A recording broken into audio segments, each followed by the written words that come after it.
There we go. All right. All right. Well, hey, folks, Jeff Salzman here, and welcome to the Daily Evolver. I'm sick, actually, is what I am. I don't think it's serious, but yesterday I came down with what appears to be a good old-fashioned garden variety cold, and a pretty good one at that.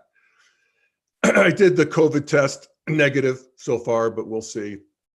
Anyway, I tried to put a show together this morning, but I can't even think straight, which, as I recall, was written on a t-shirt I bought once upon a time at a gay pride parade. Anyway, what I thought I'd do today is share a live show I did about 2 months ago, just when the Ukraine was being the Ukraine. I mean, how old-fashioned. Just when Ukraine was being invaded by Russia. And a lot of people were opining about, is this a backslide in history, and what's the nature of history and progress and so forth. And I did an episode that I never published on two articles, one written by Yuval Harari on the directions of history, and David Brooks' column called The Century of the Strongman. And so I'm going to play that now, and hopefully I'll go back to bed and feel better for next week, and I'll see you then. But I like this episode, so I think you will too. It's a little over 30 minutes, and it gets into this issue of how the intelligentsia is dealing with this idea of progress. All right, so here we go. I got the screen share. Oops. This, share. And here we go. Thanks, folks. Hope you enjoy this. And of course, everybody's been opining on this for weeks. And so I wanted to look at one of the leading opiners, a platinum level opiner, and that is Yuval Harari. And he is, as big as it gets. They did a thing on him for 60 Minutes, and his husband, and he's so cute, and he lives in Israel, and he gets these big bucks for traveling around to Davos and the world forums and the big corporations. And he is actually well thought of in the integral community because he wrote a book called Sapiens, A Brief History of Humankind. And he sold 30 million books. This, and he has a couple others out. The Guardian called him a guru for our times. And so here he is in The Economist, of course, another platinum level media platform. And he's writing on the Ukraine. This is a couple days ago. And it's titled, Is War Inevitable? On the website, it's titled, the Economist website, it's titled, Yuval Noah Harari argues that what's at stake in Ukraine is the direction of human history. Humanity's greatest political achievement has been the decline of war. This is now in jeopardy. So that's a headline and subhead. And I would just pause right there because that gets my integral juices flowing. The direction of human history, that's right up our alley. And, so that's what he does. And he also talks about the smaller time frames of, East-West relations and how it might change, and upending post-war alliances, and how even the threat, even what we have so far, is a threat to the world in the sense that it will just motivate legislatures to put more money into military and less into social and climate change. And he makes very good points. And I'm not going to read his whole essay, but it's worth reading for sure. I don't even disagree with his retelling of history. In fact, I find it kind of refreshing and good. And I'll get into some of that. But I just think he stops at materialism, like most everybody does in the commentariat, at least the mainstream commentariat, and some psychology, but it lacks what I think Integral brings to the party, and this integral vision and this acknowledgement and perception, this palpable feeling of the spirit of evolution, the procreant urge of the world, Walt Whitman said. And, this idea that humanity is growing, that the cosmos, that, we've gone from a big mess of hydrogen to us, what's going on here? And at minimum, we can at least acknowledge a structure of growth. If, it doesn't have to be supernatural. I think supernatural is a perfectly good word for it, until maybe, it becomes natural because we understand it more. But, that the cosmos is coming from somewhere, humanity's coming from somewhere, that we're going somewhere, and that journey is deeply meaningful, is the piece that Harari doesn't get to.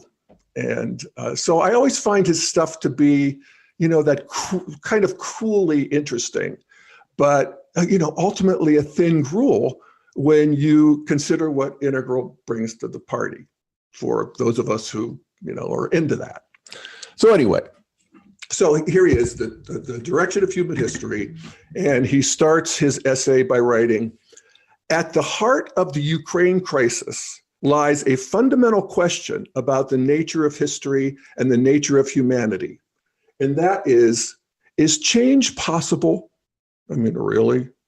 But he goes on, "Can humans change the way they behave, or does history repeat itself endlessly, with humans forever condemned to reenact past tragedies without changing anything except the decor?" Ay, ay, ay. Is that really the question? But he goes on and, he parses it. He says, "One school of thought denies the possibility of change." Okay. It argues that the world's a jungle, that the strong prey upon the weak, and that the only thing preventing one country from wolfing down another is military force. That's how it's always been and how it always will be.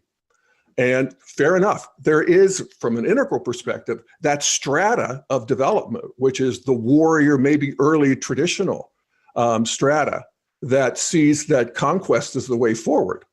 And that's never changed, and until about 300 years ago, as modern thought came in, and maybe even 200 years ago when it started being enacted in governments, that really, this would be true. This would be the school of thought that would win the day. But then there's another school of thought, he says, another school of thought argues that the so-called law of the jungle isn't a natural law at all. Humans made it and humans can change it. And so this gets into this idea that we're in charge of our own destiny and we're released from the, triumphalist narratives of history. And this is basically a modern sensibility. That this is the two schools, I think is pretty simplistic. And the idea that it's not a natural law at all, he says that the law of the jungle isn't a natural law at all. Humans made it and humans can change it. I would argue that it is a natural law, not the law of the jungle, but there is a natural law, and that natural law is growth. And, one of the things that we can sort of compare and sort of be informed by in Integral is this idea that consciousness evolution and cultural evolution, so consciousness evolution being each of our individual growth from infancy to where we are, and then the collective version of that is the cultural growth. That if we look at growth and we want to add this dimension in, this gravity of the procreant urge of the world, do 2-year-olds choose to be 3-year-olds? Do they make choices that lead them to becoming 3 years old? Do 10-year-olds change themselves? Because that's the one thing humans can do, is change. Do they change themselves into being 11 or 12-year-olds? Can a 12-year-old go back to being a 3-year-old? The answer is actually yes. On occasion, I'm actually realizing that 60-year-olds can go back to being 3-year-olds. But the center of gravity, the gravity of our stage of development, pulls us back. And this is one of the key insights of Ken Wilber's aqua theory that I think is amazing. It's one of the 5 pillars. And that is the difference between stages and states. States are, we go from mad to glad and all in between throughout the day, and our state can change. And actually, from an integral perspective, we want our state to change. We just want it to change with less friction and less preference, in a way. So, there's a lot we can learn about stage growth and even, developing stages of equanimity and all that good stuff. So that happens at every stage. So states and stages. Stages are more, they're permanent acquisitions. When you're 3 years old, you have gained things that you can't, barring some catastrophe, lose. You can't unlearn how to read once you're 6 or 7. I mean, of course, if you get into dementia and so forth, but the stages of normal, healthy human growth are sequential and reliable. And that's true of cultures as well. There are cultural regressions, to be sure, and cultures have states. Like after 9/11, we had a paranoid state reaction in the US and, made some bad decisions. But what often looks like cultural regression is actually the integration of earlier stages. So I know a lot of my liberal friends and integral friends feel like the rise of the right, if you will, is a regression of culture. And it's hard to argue with Donald Trump being a regression of culture. I'll give you that one. But, Donald Trump is actually in that red stage where power is all. I mean, that's where his heart is, that warrior stage. But a lot of times, from an integral or evolutionary point of view, what looks like regression is actually bringing back online the people you thought you could leave behind. As part of the intellectual elite of the world, and you can't. And that's being seen. That's a lot of what's happening in the culture wars, and even in these sort of what are they? Hot wars, hybrid wars that we see going on. So anyway, I'll get back to Yuval Harari here, and here he makes all kinds of great points, and I'm going to read a bit of it. He says, evidence of such change is all around. Over the past few generations, nuclear weapons have turned war between superpowers into a mad act of collective suicide, forcing the most powerful nations on Earth to find less violent ways to resolve conflict. Right on. It's true.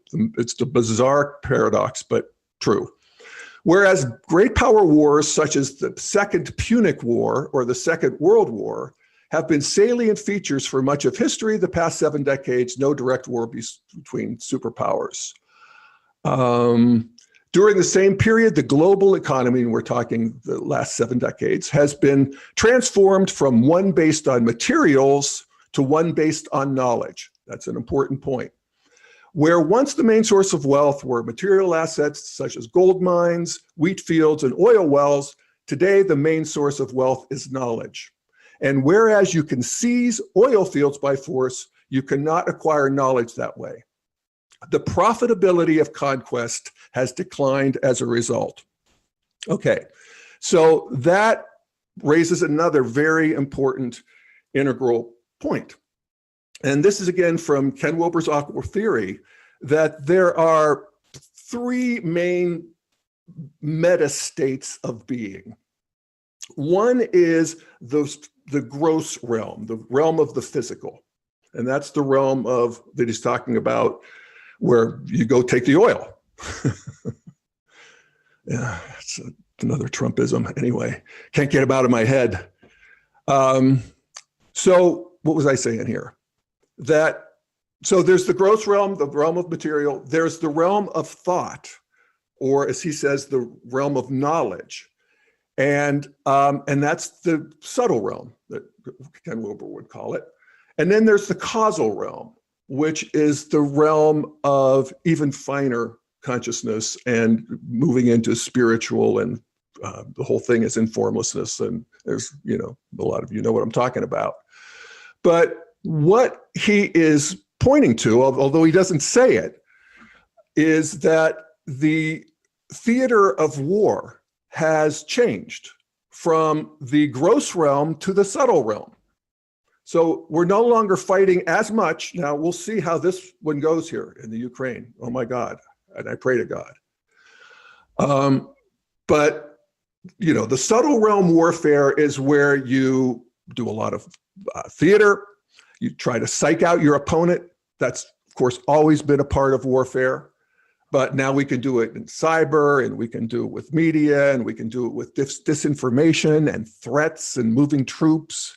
And then, the whole thing of war happening, the culture war, is a war of ideas and ideologies, and actually, from an integral perspective, worldviews, sequential worldviews.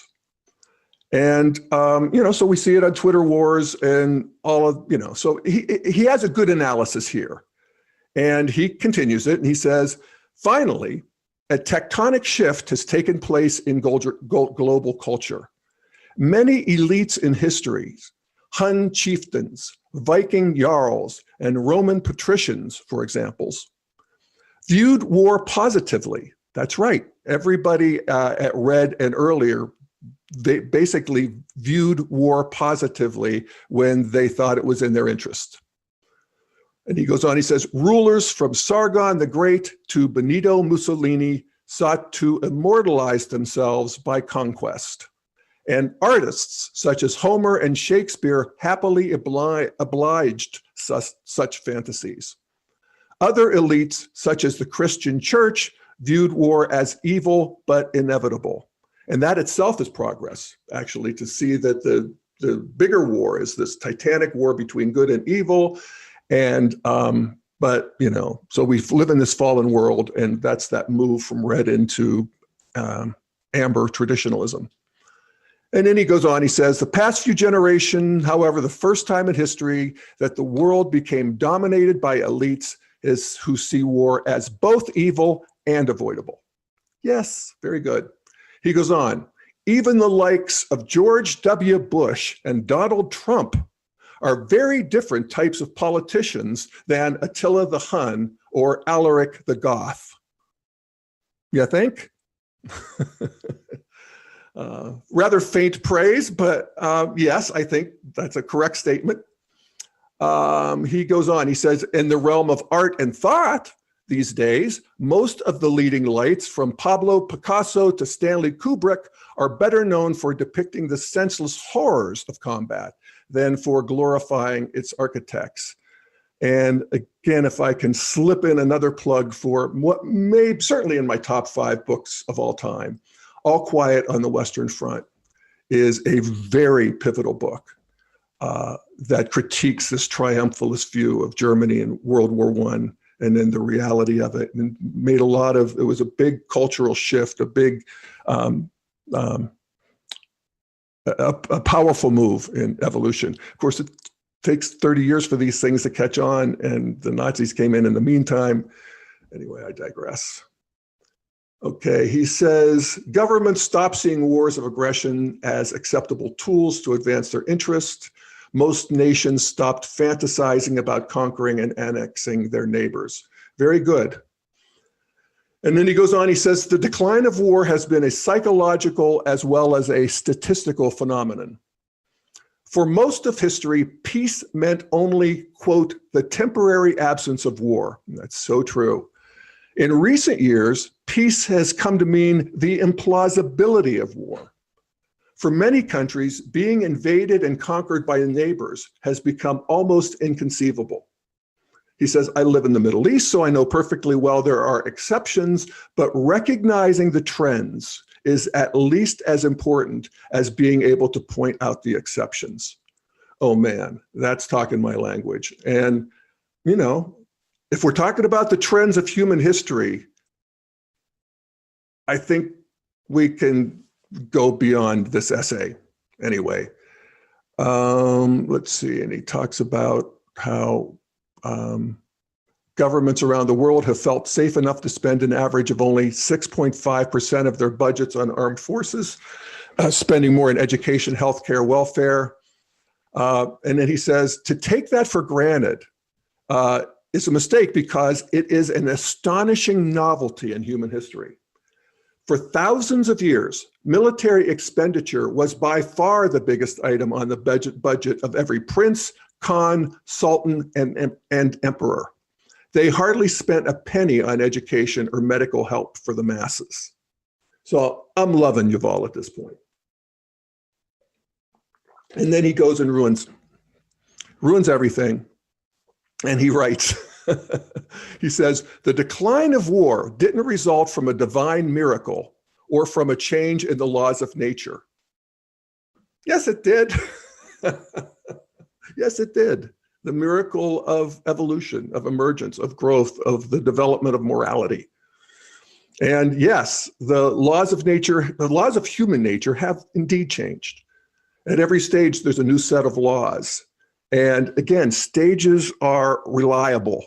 They're permanent acquisitions, barring the asteroid hitting, you know.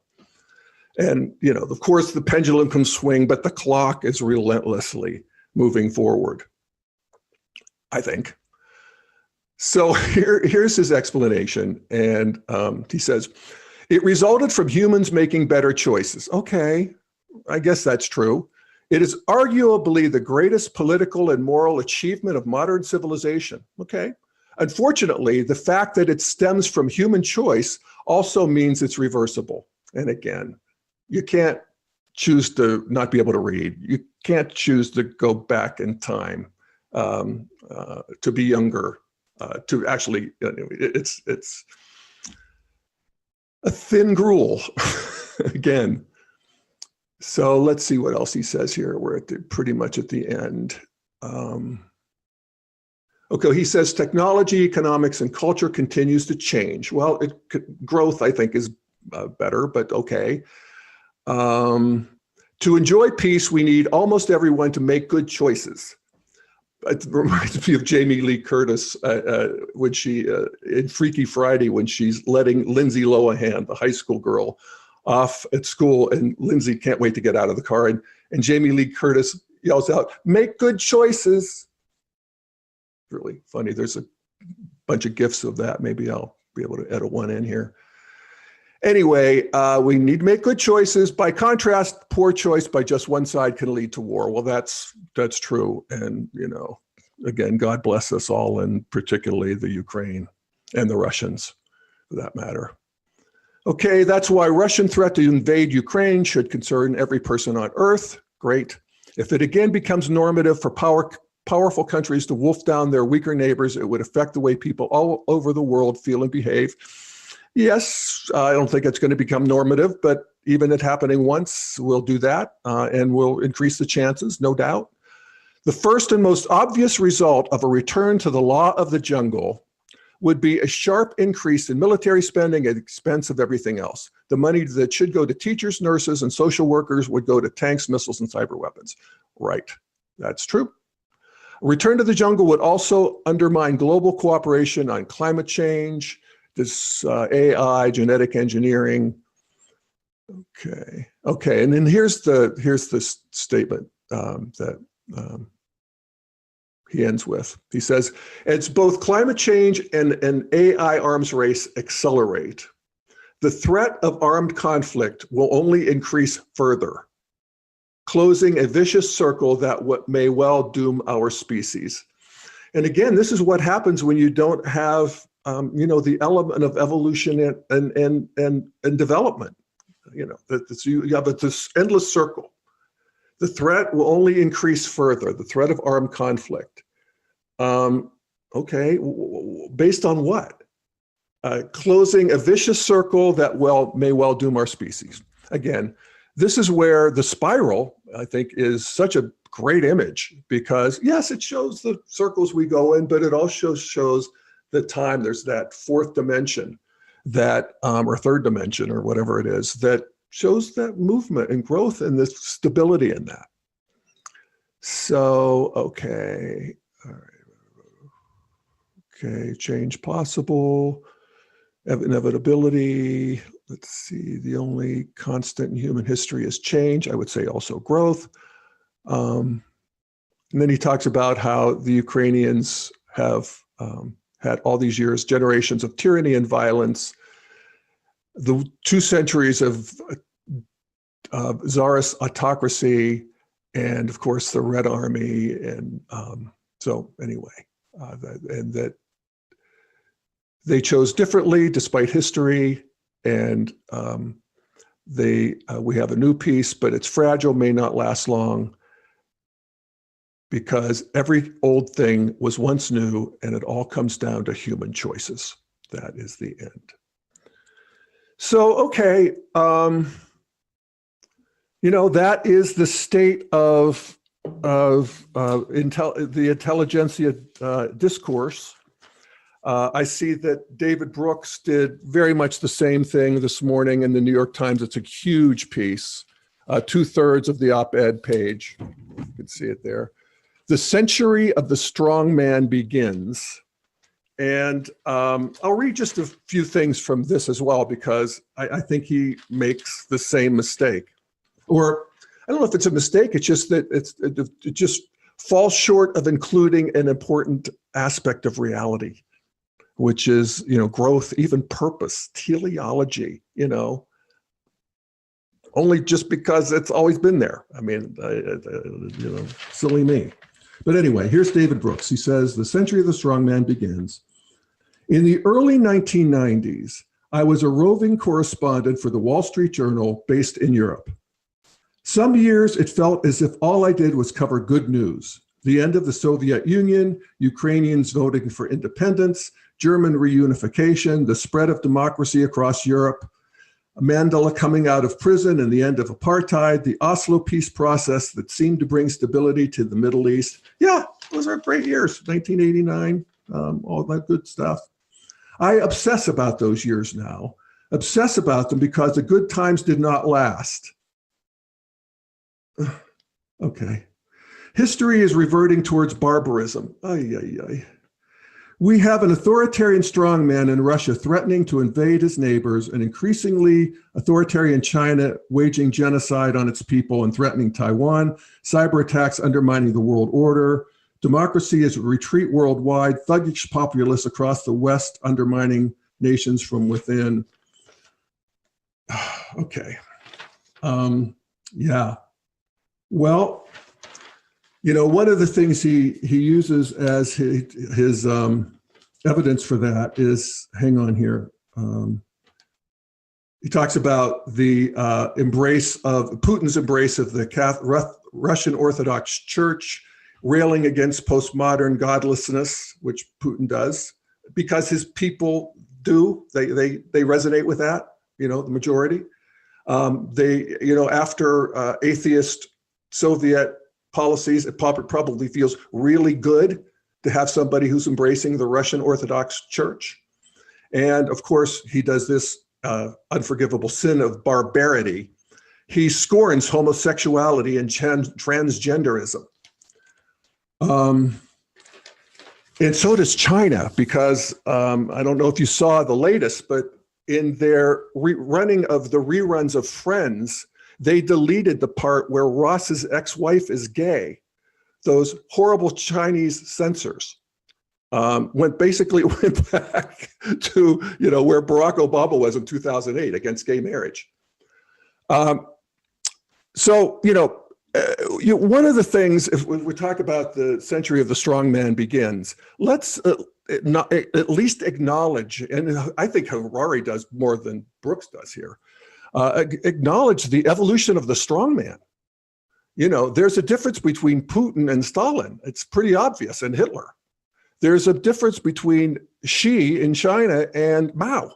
I mean, big difference evolutionarily. Are they democracies? Are they showing us that maybe modernity can be installed without democracy? Yes. Do they have stages of online that are as barbarous as barbarity has ever been? Well, probably actually no, but they're still pretty barbarous in places and times. But we can acknowledge the progress. I mean, again, I sometimes I hate to use that word because it's people have such allergies to it, but I don't know a better one. But here's David Brooks, and then I'll leave us alone here. Hang on just a second. And he talks about how democracy has to be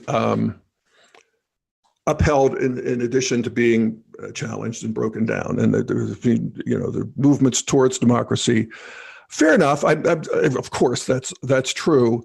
I would also, just invite us to think radically about, is democracy, as we see it and define it at least, the best form of government for all times?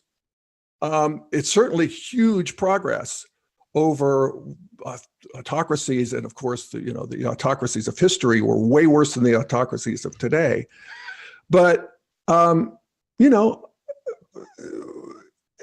Ken used to talk about, and I used to sort of roll my eyes and think, never, this is sort of crazy, but that maybe at one point governments are constituted around everybody getting a score in terms of their level of development. And that it is a sort of a benign rule of wise people, a circle of wise people. I don't know, but I do know that it'll surprise us. And we may look back on this era of democracy as, it was necessary and fantastic for its time, but, I don't know. But at any rate, so I'm good with David Brooks saying that we need to rebuild it and all that good stuff. But here's the part where he writes, okay, so what happens when you don't tend to the seedbeds of democracy? Chaos? War? No, you return to normal. The 15th, 16th, 17th, and 18th centuries were normal. Well, they were normal for their time. But anyway, he says, big countries like China, Russia, and Turkey are ruled by fierce leaders with massive power. That's normal. Small aristocracies in many nations hog gigantic shares of their nation's wealth. True, absolutely. This is also, corruption is the economy in pre-modern times. It just is. That's so that are there strata where that still succeeds? Yes. So he says that's normal. Many people come to despise cultural outsiders like immigrants. Normal. Well, there's despising and there's despising. Global affairs resembles the law of the jungle, with big countries threatening small ones. Is this the way? This is the way it's been for most of human history. In normal times, people crave leaders like Vladimir Putin.